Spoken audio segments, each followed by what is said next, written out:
Greetings. Perry Pope, Preventative Maintenance Coordinator and also a principal member of the Buffalo Sewer Authority's outreach team.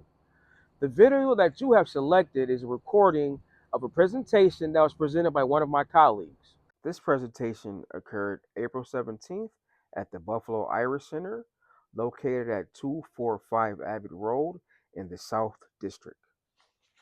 If you are viewing this presentation after that date, subsequent events could have a material effect on this information. By presenting this information, Buffalo Sewer has not undertaken any obligation to update the information beyond the date of the presentation. Data and other information provided are not warranted as to completeness or accuracy and are subject to change without notice.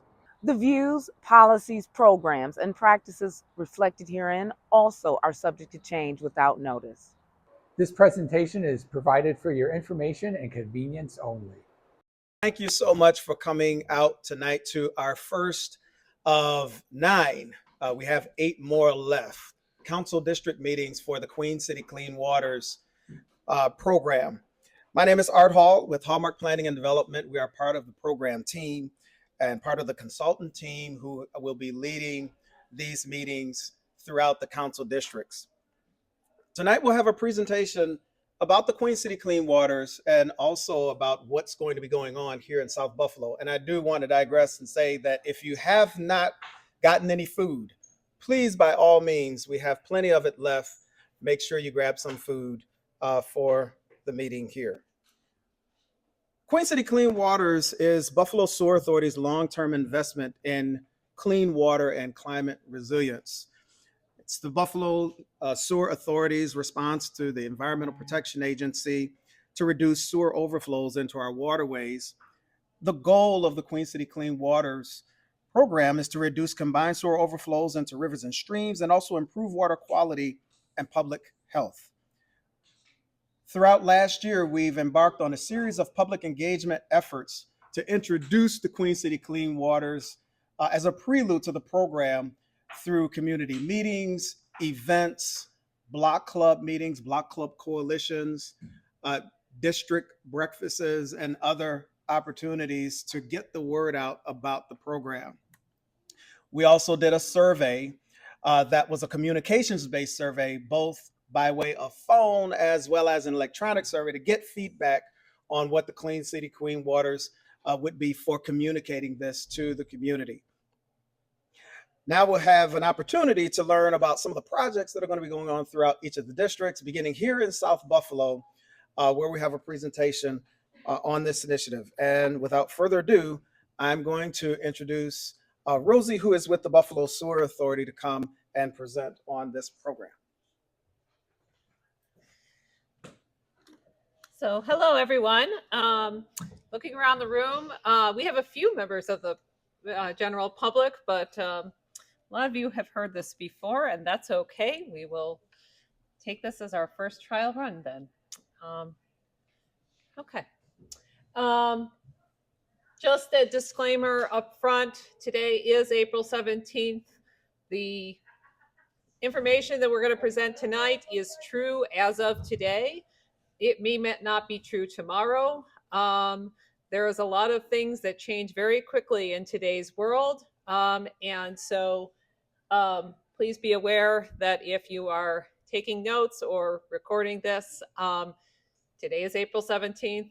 True today, might not be true tomorrow. Just an overview of where we're going with this today.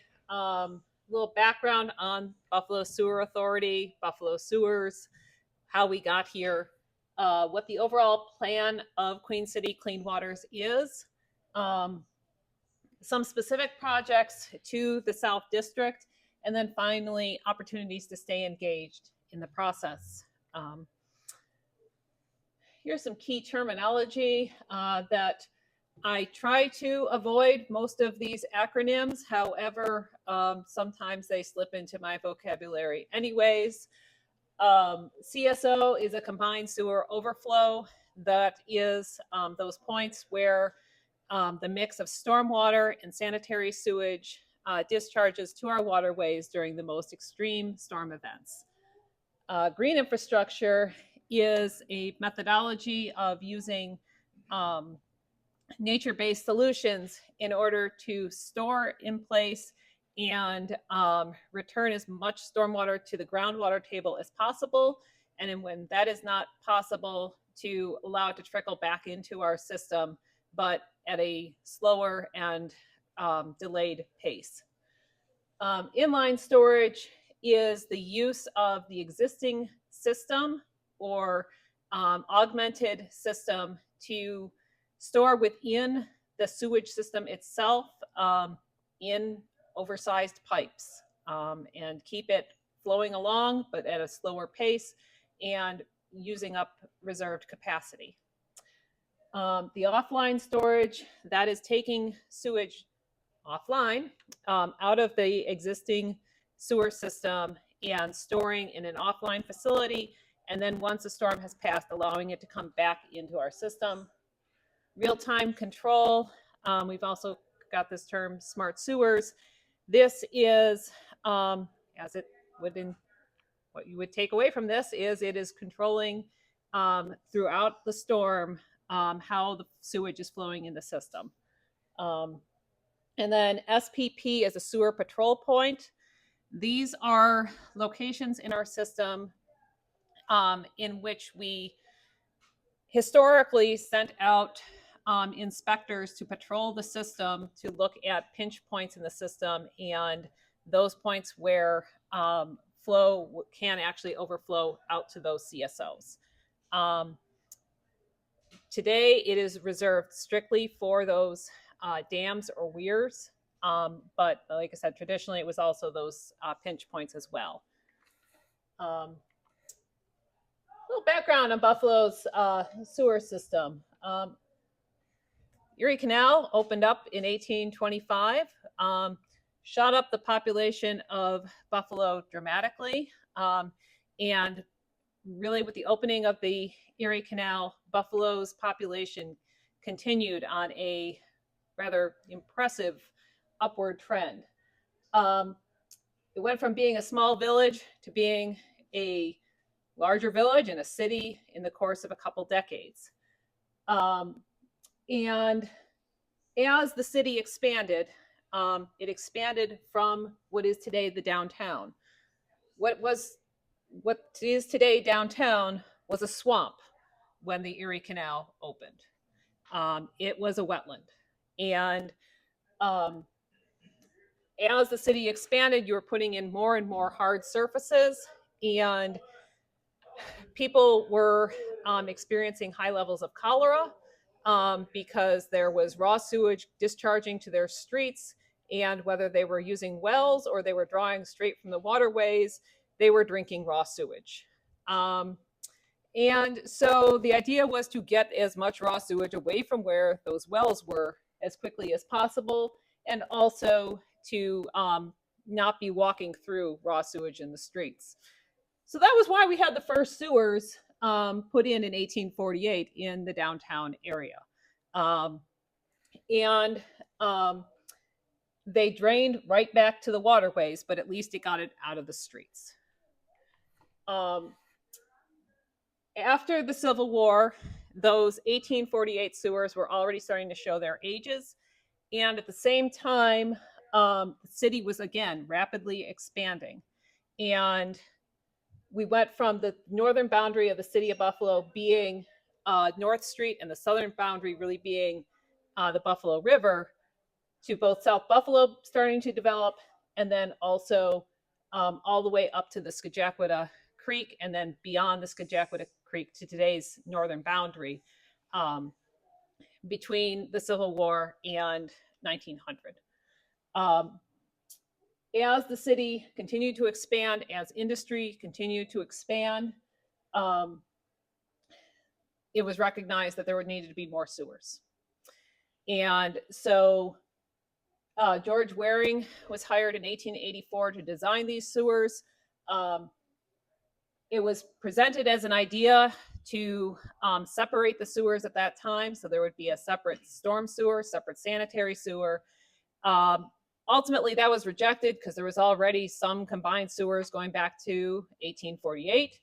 And you have to find space to put in those separate sewers. And the streets just were not built to accommodate that. And if you don't have a sewage treatment facility, you're just spending a lot of money in building 2 sewers instead of 1 to go to the same place. And in 1884, the thought was that if you get it out to the Niagara River, it goes away. There's a lot of water going down the Niagara River. There's the entire upper Great Lakes coming past us here in Buffalo. And so that was the thought in 1884 was we're not going to build a treatment facility. We're just going to keep our combined sewers. And the biggest thing that he focused on was getting as much sewage to these mainline, these trunk sewers, and then ultimately getting as much out of out of the first ward and out of downtown through the construction of the Swan Trunk, and then conveying that sewage out past what was at that time the Bird Island Pier into the Niagara River. And so also flushing out the canals that were throughout the first ward at that time, using a series of flushing gates that would open during dry weather, allow the canals to flush, and during wet weather would close and send storm water out to the river. So this is our Swan Trunk. And again, this was the major trunk sewer that was constructed before 1900. Going along a little bit further, 1900 to 1929, there were still issues with all these canals, with stagnating water, with the smells, and with the disease around them. And so, and also with flooding.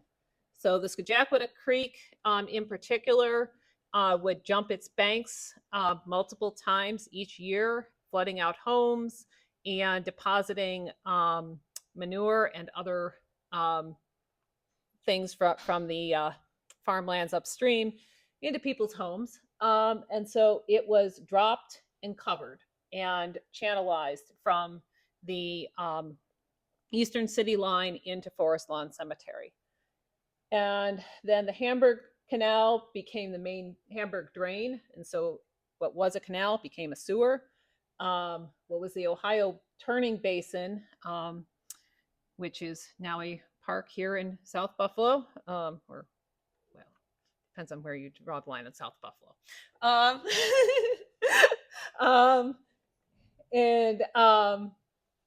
But anyways, so the Ohio drain was turned, came out of the Ohio Basin. Cornelius Creek was turned into the Hurdle Avenue overflow drain, and Scajaquada Creek, like I said, from the eastern city line to Forest Lawn became the Scajaquada drain. But again, we still had no treatment facility. 1907, there was this report, 0.2% of the population of Niagara Falls, New York was dying every year from typhoid, which was directly traceable to the direct discharge of sanitary sewage from the city of Buffalo. And that 1918 report points to 80% of that pollution being from Buffalo. So finally, you can see the dates here. 1909, the International Joint Commission had been formed in direct response to this.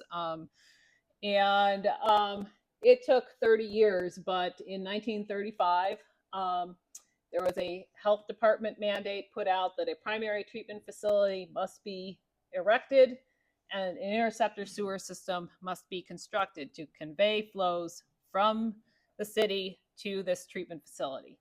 Now, 1935, the city of Buffalo was bankrupt and most people were out of work due to the Great Depression.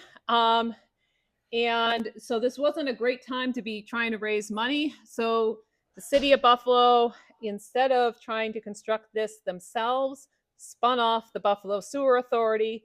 And on April 8th, 1935, the Buffalo Sewer Authority was founded with the mission of constructing this interceptor sewer system, primary treatment facility, and given a $15 million in 1935 dollars bonding capacity, and told as soon as you pay off all of your bonds and you fix the problem of combined sewage and drainage in the city of Buffalo, you're going to go back to being a part of the city of Buffalo.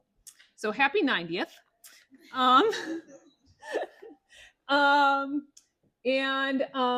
So then we go forward to 1935. We went ahead with this. We constructed the Bird Island primary treatment facility using WPA funds. We were able to construct the series of interceptor sewers. And then there was the little thing called World War II. And afterwards, there was this big expansion of the suburbs. And so the 33, the 198, and the 190 were all put in partially in response to that expansion out to the suburbs. The 33 severed the Bird Ferry trunk that was constructed back in the 1880s with that swan trunk. And it added a whole bunch of stormwater to the system because suddenly you had 10 lanes of asphalt that needed to be lifted up and go somewhere to drain out from the 33 where it's sunken down. So new pump stations were constructed as part of that for stormwater and groundwater in the 33. And then also new trunk sewers were constructed to convey that flow. The 198, that actually doesn't hook into the Buffalo Sewer Authority system. The 198, if somebody spills any grease or oil, it goes straight out to Skajakwita Creek. Any car accidents, anything like that, it is directly polluting Skajakwita Creek. The 190, my big beef there is that it's put on top of the old Erie Canal, which means that it is directly over that Swan Trunk sewer for quite a ways, and some of those interceptor sewers as well, which makes access interesting. But that's just me. Okay. Today, this is the map of the city of Buffalo and the Buffalo Sewer Authority system. Again, we directly service the people of the city of Buffalo, and we provide treatment for much of the area to our east and a bit to the southeast as well.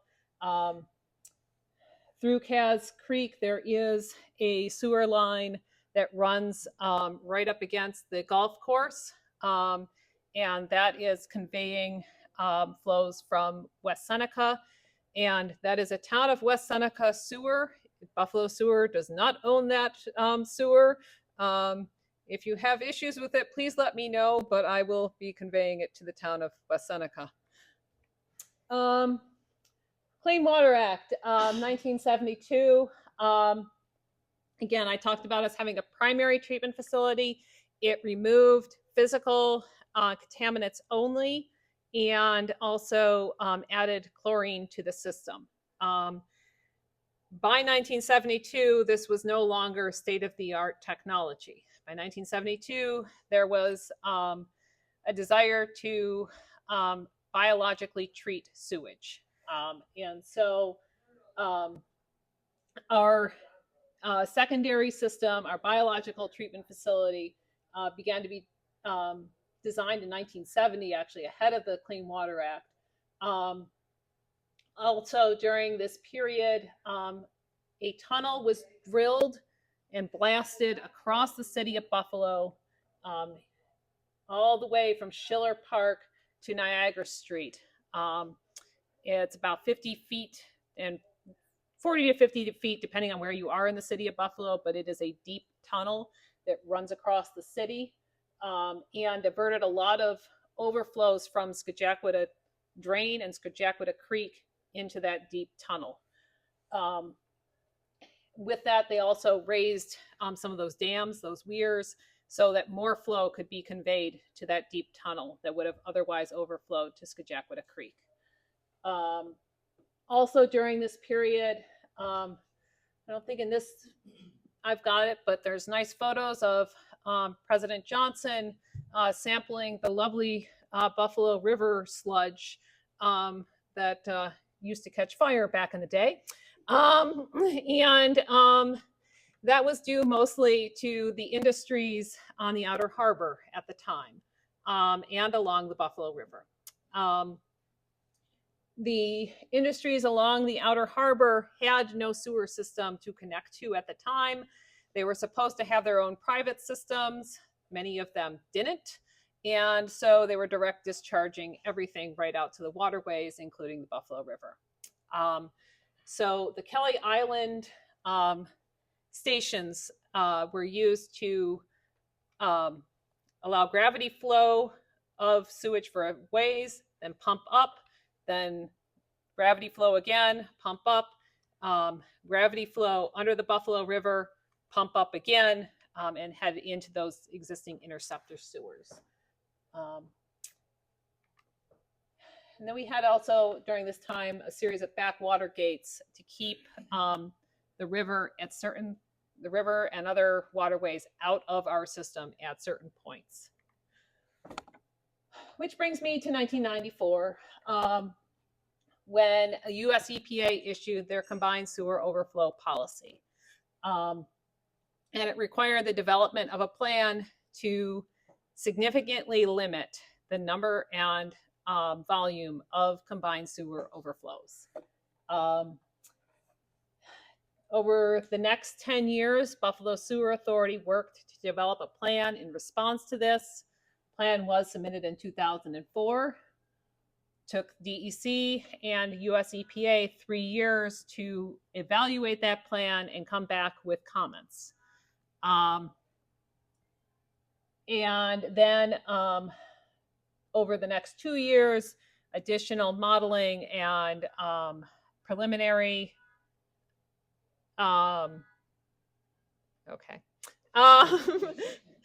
preliminary planning was done, but by 2009, the regulators were starting to get a little impatient, and so the consent decree discussions were begun while continuing discussion of the solution was ongoing, continuing modeling was ongoing, continuous metering was ongoing.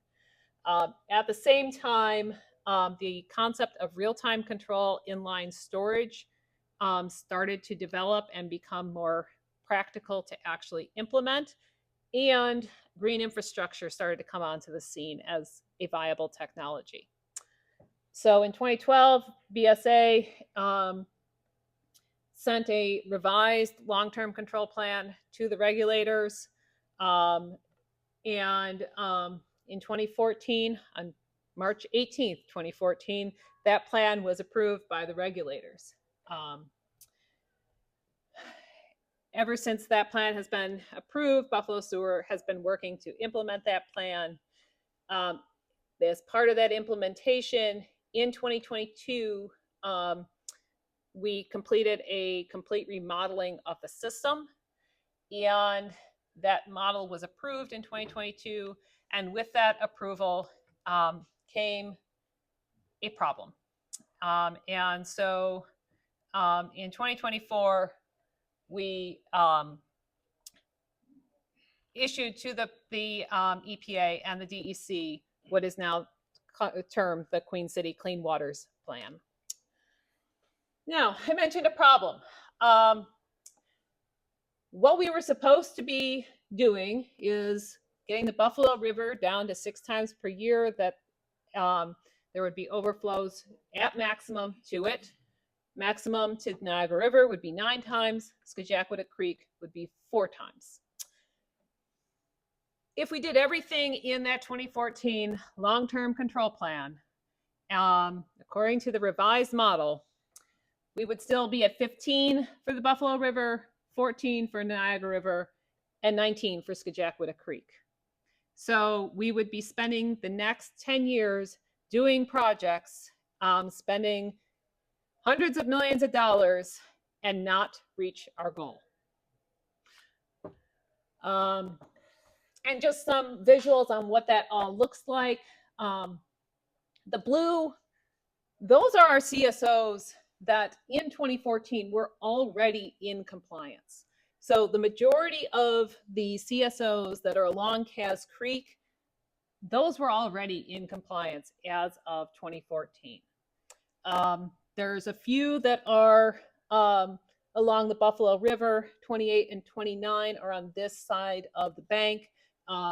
27, 33, those are on the north side of the bank. Those ones, even if we did everything in that 2014 plan, would not be in compliance. So we would be spending hundreds of millions of dollars, disrupting communities, doing all of this stuff, and not getting to our goal.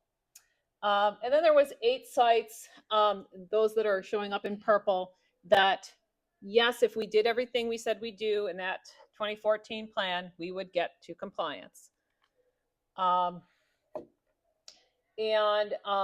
I mentioned those sewer patrol points, those individual weirs. Again, you can see the vast majority were in compliance in 2014. They were not having overflows over any of those weirs more than what was ultimately required. But we had 13 and 18 that were, 13 would come into compliance with the 2014 plan, 18 would remain outside of compliance. So we needed an alternative that would get us down. And so we needed to get down to the numbers. And so we developed this whole slew of projects. And with this whole slew of projects, again, we get down to the right numbers, that we are at the Black Rock Canal, 4 activations at most, Buffalo River 6, Cass Creek, the section that is described by New York State DEC as being a Class B stream. So that is a stricter level. 0 times per year are we discharging to that. For the section that is a Class C stream, it would be up to 5 times with a limit of 6. Erie Basin 2, Niagara River 9, Scajaquada Creek 4. And because we have that 9 for Niagara River, the most that would activations total that would occur would be 9. Also along the way, we were finding that we were having issues implementing some of those projects in that 2014 plan. There were significant costs that were not considered and significant time constraints that were not considered in regard to land acquisition. Then there was also issues of environmental justice. One of the original plans in the 2014, one of the projects was to demo an entire city neighborhood. We decided that was not something we were feeling like doing. And then the other piece that we were seeing was that the operational cost of a whole bunch of new pump stations had not really been considered. And the personnel and skills required had not really been thoroughly considered. Additionally, we were facing issues with extremely high bedrock that hadn't been thoroughly thought through, and industrial pollution that had not been thought through. So we came up with a total of 77 possible projects that would be viable to construct, that would minimize the need to acquire new lands for public use. We did consider the underground contaminant concerns and made sure that we were walking into those sites that had concerns with an understanding of those concerns so that we could properly estimate costs. We were prioritizing gravity flow versus pumping because, again, with the pumps, there are significant operational costs, there are significant training costs, there are significant personnel costs that hadn't really been considered previously. We also looked at how can we, when south of the river is experiencing lake effect impacts, whether it's from snow or rain, and North Buffalo is dry, how can we get the flows from South Buffalo to Bird Island Treatment Facility and give that priority over those North Buffalo flows and hold the North Buffalo flows in place? And so we have been working on developing projects with that thought process in mind. There's obviously other ways that can happen depending on the storm, but most of the people in this room are aware that the predominant storm pattern in the city of Buffalo is that the worst precipitation is south of the river. And so how can we coordinate that and really make our entire system be one system instead of a pipe here and a pipe there that don't interact? And so ultimately we ended up with 51 projects in our selected alternative. And then we, again, we had this refocusing, resetting of priorities, and we thought through how can we communicate this to the public. We set a vision statement of clean waters and a resilient Buffalo, and we really put forward that our mission ultimately, with recognizing that this is going to be over $1 billion worth of investment that we are making. Why are we doing this? To safeguard public health and the environment while fostering strong community partnerships, creating meaningful workforce opportunities, and driving lasting economic impact for future generations in Buffalo. So really having that Buffalo-centric focus, like I said, 50 plus sites, $1 billion, 15 years. So our deadline is going to be December 31st, 2040. So we are on our way. We are often asked with construction projects generally, what's going to happen in my neighborhood? Most of the projects are either in out of the way places, so it's not right in front of. It's either going to be in a street, or it's going to be in a park, or it's going to be in a similarly offline area. So we have looked at ways we can minimize impacts. There will be some noise, some dust. They will be minimized as much as possible for every project that we're doing. There should not be any reason that there'd be sewer odors in homes that did not have sewer odors previously. If there is, please reach out because that is a problem that's might be due to plumbing issues. Where we do need to reroute traffic, there will be very clearly marked detours.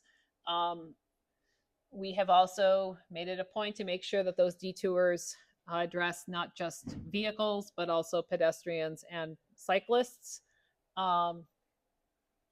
We have attempted to incorporate into our construction sites a bit of public outreach and public education on what is happening there. So this is from the Broadway at Oak project, and it does speak to the 7.2 million gallons per year that of combined sewage overflow that are being averted by that project.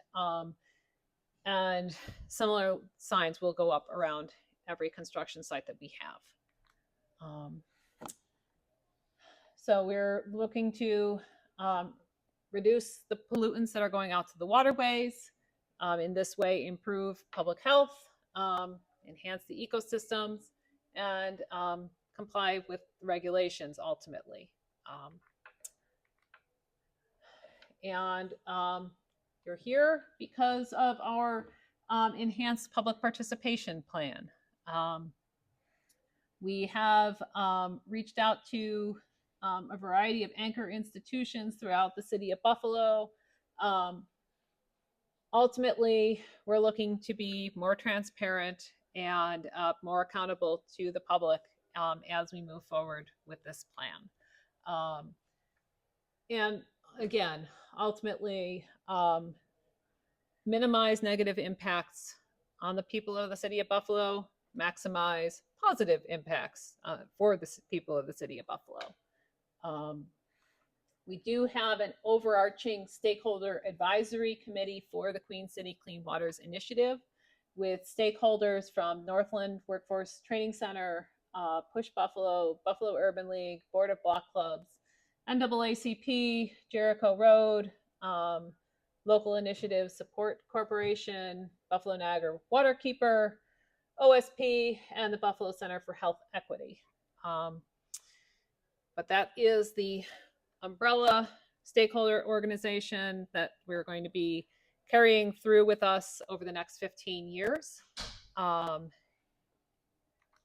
We will also force the larger underground storage, offline storage facilities have individual stakeholder committees for those specific projects, and any other projects that we find are going to have longer timetables and more public impacts.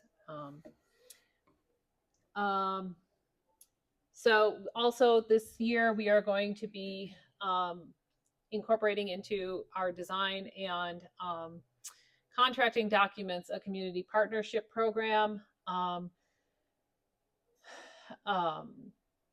this will strongly encourage our contractors and consultants to support Buffalo nonprofits through volunteerism or financial contributions. Not only encourage, but then once they have made a commitment to do so, hold them accountable for meeting that commitment. Trying to find ways for all kinds of different folks from the city of Buffalo to participate and promote meaningful teaming arrangements, mentorship, and partnership. We want to make sure that we don't just have the same few contractors working on every contract, but instead that we're actually building up our contracting community and our consulting community in the city of Buffalo and creating a future for all of us. We're here to talk about the South District in particular. With the South District, there's actually only one project that is a Queen City Clean Water specific project. We're looking for a 0.95 million gallon storage tank to be put in off of the eastern end of Osage, storing flows from the Hopkins Street sewer, dewatering to South Park Avenue eventually.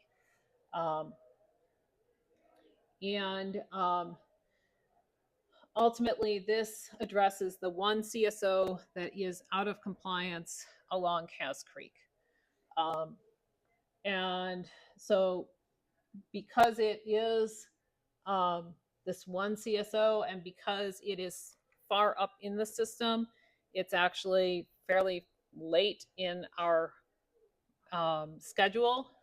So design isn't really going to start for another 6 years. We're looking at March 2031 for this design to start, and then its construction will be regulatory required to be completed by September of 2039.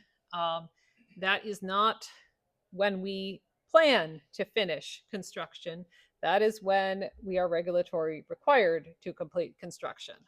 So there is a 5-year period of proposed construction that does not represent when construction will be ongoing for an entire 5 years. it is more likely to be a 2 to 3 year window of actual ongoing construction happening in this park area. There are periods in which the contractor will need to be obtaining materials. There are times when there will be seasonal pauses in construction. And so again, it's showing 5 years, but that 5 years should not be continuous construction. And there's also a time period at the end after the site is actually constructed in which the public will not see construction, but construction is happening in terms of programming and wiring and other things that are important to making this functional, but are less disruptive to the community. Now, in addition to that work, in addition to all the Queen City Clean Waters, I did mention that back in the 1970s, we had the Kelly Island projects. And so as one of those Kelly Island projects was the Kelly F pump station along Furman Boulevard. Now, for the past decade or so, that pump station has received very little flow. And so it has not been kept up the way it should have been because nothing was coming into it. And so we have now determined that with the amount of work happening on the outer harbor, with the new construction of park facilities happening out there, now is the time to not just try to rehab a 50-year-old pump station that is in or that is adjacent to a floodplain and is on questionable soils, but now is the time to really rebuild that pump station before we're having significant flows coming to it. And so it's going to cost about $1.8 million. We are going to be putting it out to bid in the next few months here. And then it will be constructed over the next year or so here. But that is a major upgrade along Furman Boulevard, serving the outer harbor, and again, restoring service that was constructed 50 years ago and has not, since a lot of the industry has gone away, it has not had a lot of need to be there, but now we're starting to have a need again.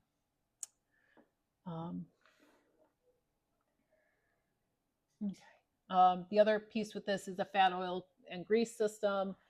There is an anticipation that we will have restaurants and whatnot along that outer harbor, and those tend to contribute grease to our system, which will clog up pipes, and especially in this area where it is a separate sanitary system, those pipes can clog up very quickly with fat oil and grease, and so getting that out of the way is important. And not conveying it into canal side either, to push the problem downstream and create new smells. The other project that we have that, again, this and the last one, Mr. Blake here, is our PM4.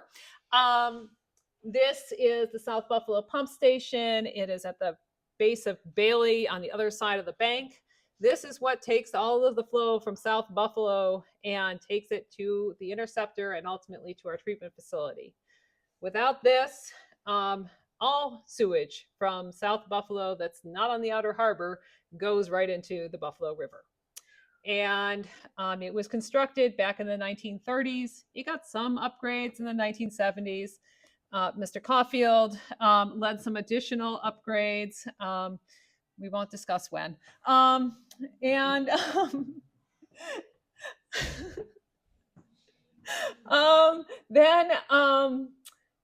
so it has gotten upgrades over time, but it has not been fully rehabbed in quite some time. The 1970s was probably the last time that it really got a full rehab. it needs it at this point. So we are starting with the three main pumps that are there, enhancing the water system that's there, making sure that the heating and cooling system is fully replaced because sewage environment is very harmful to people trying to breathe it, and it also tends to wear out that heating and cooling system very quickly. In sewage is hydrogen sulfide. When hydrogen sulfide is exposed to the air, it turns into sulfuric acid, and sulfuric acid eats everything. And so it is suffering from those issues. It also needs control systems and communication systems that will lead us into the next 25, 30 years. And also the building itself and the access roads, again, they have seen better days. They need improvements. And so this is going to be about a $16.5 million investment to ensure ongoing treatment of flows coming from South Buffalo. And we are anticipating again that this will be going out to bid in the next several months, and construction ongoing between next winter and the spring of 2028. A lot of this construction will be internal to the pump station. There may be some traffic disruptions as vehicles are coming in and out of that station, bringing in supplies. But other than that, it's kind of out of the way, and the impacts on the public should be minimized. We talk about inline storage, just an idea of what that kind of disruption can be. This is construction from the Hurdle at Deer site, where we just west of Military Road, we did have this large construction, had to shut down both lanes of traffic and do detours. If you were in the neighborhood, you were aware of this. If you were not in the neighborhood, you were not aware of this, except for the occasional news story on it.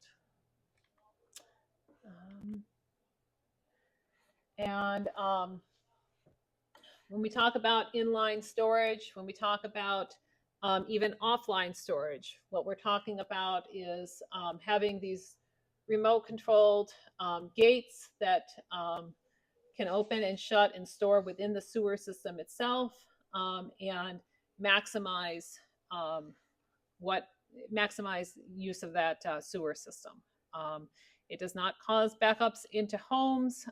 We specifically design it so it does not, and so you're coming in at a higher elevation and dropping into these trunk sewers.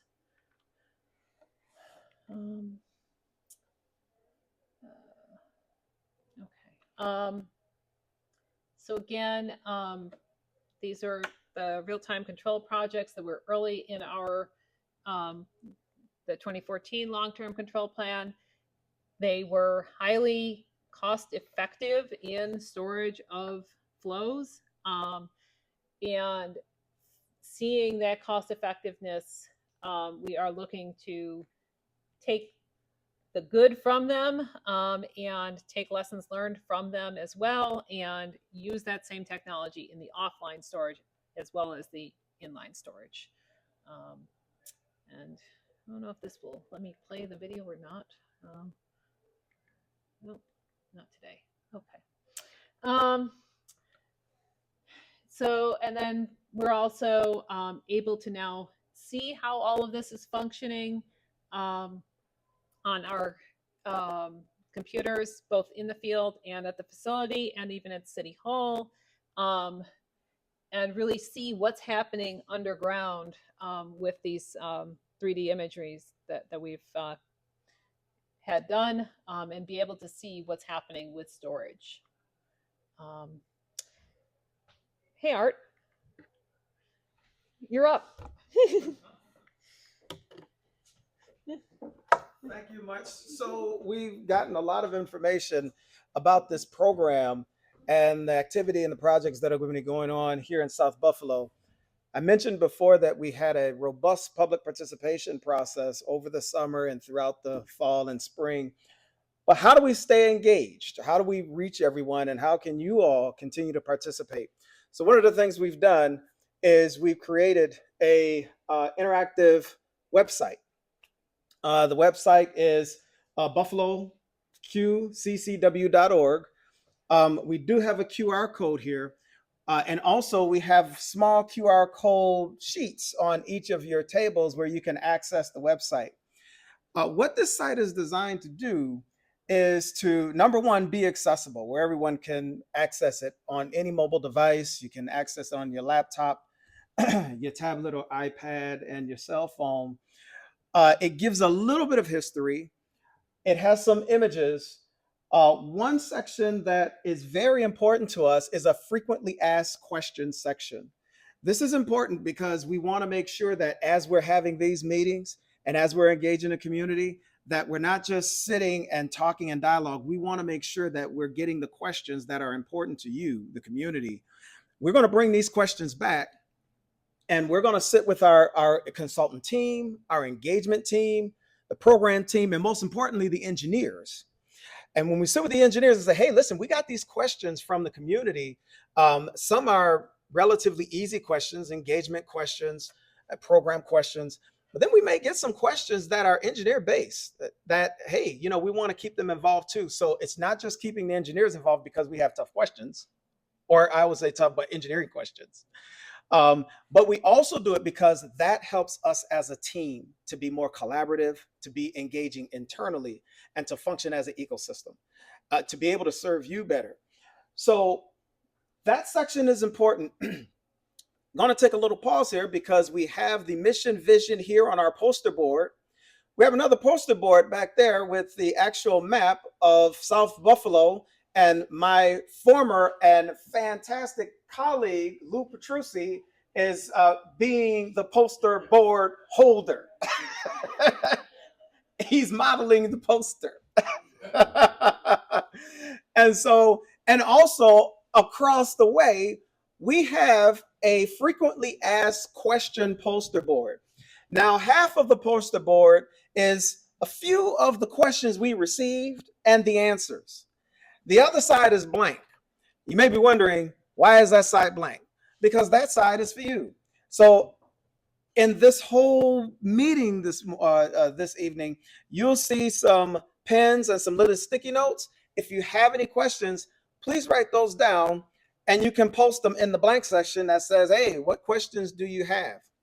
Or if you write them and you leave them there, someone from the team will come and pick them up and we'll post them as well. Okay. But if you have questions, please make sure. And then we'll have a question and answer period where we can actually dialogue. But what we're going to do is we're going to take those questions and we're going to sit with our teams. We're going to compile this, synthesize it. We're going to sit with our team. And then we're going to add to our interactive website. We're going to add to those frequently asked questions. And if you go a little further, there's a section there that has 3 interactive links. The first link is a survey. This survey is designed for us to be able to receive feedback on 2 things. Number one, how we can better do engagement. How can we better listen? Where do you go for information? Where do you go for news? What is it that you evolve around, and what's the best way to get information to you? What's the best way to engage? So we want to capture some of that information. We compile that as well, and we come back to our teams, and we're going to, improve how we continue to engage and get information out and collaborate and all of those other things. The second is an interactive community forum. One of the things you'll see in our survey is these are relatively simple, quick multiple choice questions. It takes you really about 3 to 4 minutes. And we did that by design. We didn't want you to spend a whole bunch of time going through answering questions and then typing things. It's very quick. It's simple. It's easy. ABC, I don't think we have 1, 2, 3, but ABC, and then the question is answered. Well, there may be an opportunity for you to have a little bit more to say. That's our community forum. So you click on the community forum and you'll see a question. Hey, how can we improve this? And so we want your feedback. Take some time and type, no matter how long it is. I do think there's a word count, but it's okay. You can still type, give us your contact information. And what will happen is your information will post, almost like a social media field. And then when someone else comes in, they can read your post and they can either respond to you, they can like it, they can add additional comments. And so what this is designed to do is to create a dialogue and kind of that social media field where there's always interaction on the website. So that's why we call it that interactive, engaging website, because we always want to make sure that you have an opportunity for your voice to be heard, and then also for you to hear others and to have that dialogue. Now, here's the kicker to this. All of this helps us because as we see this and as we get this information, that helps us to better come back and plan and dialogue and say, hey, here's something that we can do. We can actually make it better by doing XYZ. Or, hey, somebody put in a community forum a really good idea. Maybe we can, enhance that, or maybe we can, continue to do things different. So that helps the program team and the consultants. So the more information you add, the better. Now, there's a small disclaimer here because when you, staying with the community forum, when you add information, it's going to be monitored. So that means if there's anything that is, inappropriate, it won't be posted. And we do put that disclaimer in advance. We haven't received any. We really don't think that we will, but we do want to make sure that disclaimer is there. We want healthy dialogue that's going to benefit everyone for the program. And then the final link that we can click on is the interactive map. This is a map of the city of Buffalo. Each council district is highlighted. We have a legend that shows all of the council districts. And then we have another that shows all of the projects within the council districts, and the projects are categorized. You are able to go to the site. You can zoom into your district, your neighborhood to see if there's a nearby project. You can click on that project to see what type of project it is. And so we also wanted to make this an opportunity for individuals to know what's going on in their neighborhood. At the bottom of the site is some contact information. You can send us an email. You can give us a phone call, receive more information about the project. But we want to make sure that you go to the interactive site, take the survey. Take the survey, okay? Go and click and take the survey. We want to make sure that we receive your information. Any questions about this, please feel free to see us afterward and we can give you some more information. I've counted the number of people that's here, and I'm about to go back to look to see how many people are going to do the survey tonight. So just so that you all know. All right. So again, make sure that you contact us for any questions. BSA, the actual website, Buffalo Sewer Authority, the Queen City Clean Waters program is on the Buffalo Sewer Authority's website. And that is where you can also get some information on the actual site. I want to thank you all for coming out tonight. We want to take this moment to open it up for any questions you may have. That was the part where you all were supposed to clap. Okay. Thank you. I appreciate that. Y'all not going to sit here and look at me all day. Do we have any questions? Yes. Wait a minute. I want to get you on the microphone. Yes. Yes, we have been in contact with the Division of Water. So the Division of Water. Yeah. If you please use the microphone so we can capture. Yes. So the question was, is Buffalo Sewer Authority in contact with the Buffalo Water Board, with the Division of Water? Yes. So the Buffalo Water Board has not yet had their first meeting with a new chairman. They had gotten to the point where they could not meet due to a lack of quorum. New members have been appointed. They are currently in the process of organizing their board to have a meeting.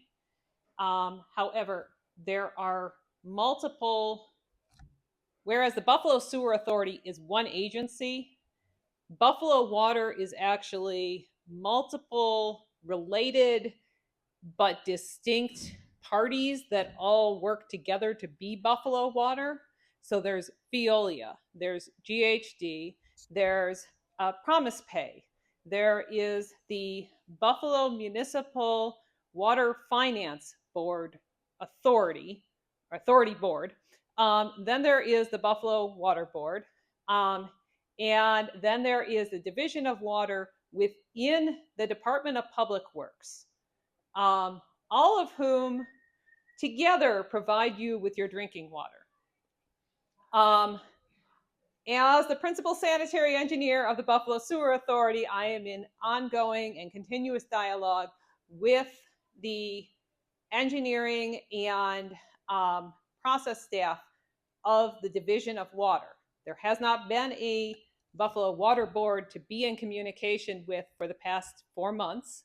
And the Buffalo Municipal Water Finance Authority Board only meets once a year to approve their final budget.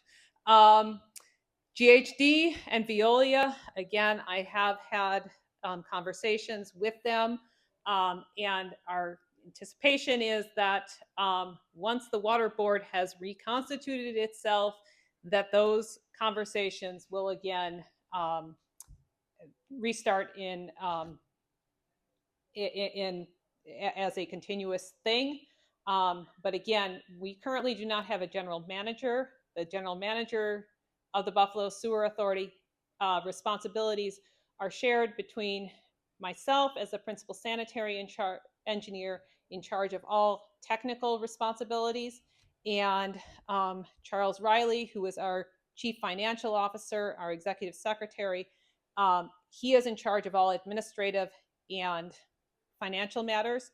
And so with the same gentleman that was both general manager and chairman of the board of the water board being one person, that made communication with himself much easier than it is between myself and these various entities. So yes, we are in dialogue. Yes, that dialogue is ramping up.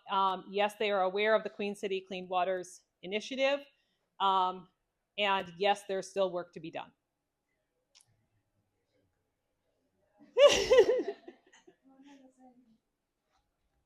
On a positive note, I can see in the event all of this is done. My daughter lives out west. They've had a lot of forest fires.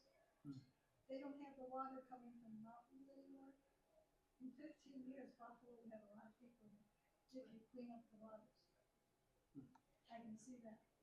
Yes, that is our hope. And again, a lot of these projects are being designed not just for current conditions, but future conditions, because whereas out west, they're expecting a drier future, we are expecting a wetter future, and we are expecting a windier future. And the wind is much more impactful for the city of Buffalo from a climate perspective than even the wetness is, because when the wind blows, it blows Lake Erie up the river. And do you connect to Erie County Water at all? So the Erie County Water Authority does not interconnect with the Buffalo water system. There are pipes that are owned by Erie County Water that pass through the city of Buffalo. There are sewer systems that from Erie County Sewer District 4 and 1 that do discharge to Buffalo's system. But again, as complex as Buffalo's drinking water side is, and as separate as Buffalo Sewer Authority is from that, the Buffalo Water Authority and the Division of Sewerage Management within Erie County Department of Environment and Planning are, again, two separate entities in addition to all that we are in the city of Buffalo. I know West Seneca went through a whole new thing with sewers. You're doing it in Buffalo, but it seems as though a lot of the streets are antiquated with both water and sewer. This is great. It's cleaning up the sewers, but what about the pipes? So, okay, so repeating the question back, because I'm being prompted to do so. The question is in regard to not just cleaning up and removing overflows, but also rehabbing the pipes that are in the ground today. So you mentioned West Seneca as well. West Seneca is lining a lot of their pipes. Buffalo, we are doing a mix of things. With these larger projects, we're looking at their surrounding areas and seeing what pipes do need to be rehabbed completely, which need to be replaced. With the when roads are repaved, we're also examining those sewers and looking at what needs to be replaced, what needs to be repaired. If we were to replace every single pipe in the city of Buffalo, we're not talking $1 billion. We are talking about, the last estimate I saw was about 10 years ago, and they were talking 50 billion then. We're talking probably 100 to 150 billion dollars to replace all the pipes. So I am not going to guarantee you that I am replacing every pipe in the city of Buffalo in this lifetime. That said, we are increasing our proactive maintenance and our preventative maintenance and building out tools so that we can do that more with more intelligently, that we are able to do this in a manner that makes the most sense, and we can prioritize better as to fixing problems. If you have a specific sewer issue, Scott, do we have the blue sheets? Yeah, we do. Scott has blue sheets. Please talk to Scott and have him work with you to record exactly where you have an issue. And I will follow up with our director of sewer maintenance and make sure that it is actually fully investigated. You're sitting with Mr. Caulfield, you're sitting with Mr. Blake. They can get a hold of me. Okay. Then the other piece is we're finally getting into this point where we're launching the Queen City Clean Waters Initiative. We know that with climate change, we also need to, again, go back to those backwater gates, make sure all the ones that have been installed are fully operational, and look at where else in the system we need to be putting in new backwater gates, new flood prevention systems. The federal government has made this more difficult. We did manage to get one FEMA grant to do this with one of the gates that is most problematic at the base of the Black Rock Harbor Park, where North Buffalo overflows. I am not counting on those grants being available for the next 4 years. And so it becomes harder to find the funds, but we know that we do need to find the funds to deal with that flood prevention issue moving into the future, because whatever's happening in the finance and the political world, the lake doesn't care. The environment doesn't care. The age of our pipes doesn't care. And you're competing with other cities too. We are. Yes, we are competing with other cities as well. Thank you. Yep. Any other questions, comments? Okay. Again, please see Scott for blue forms. All right.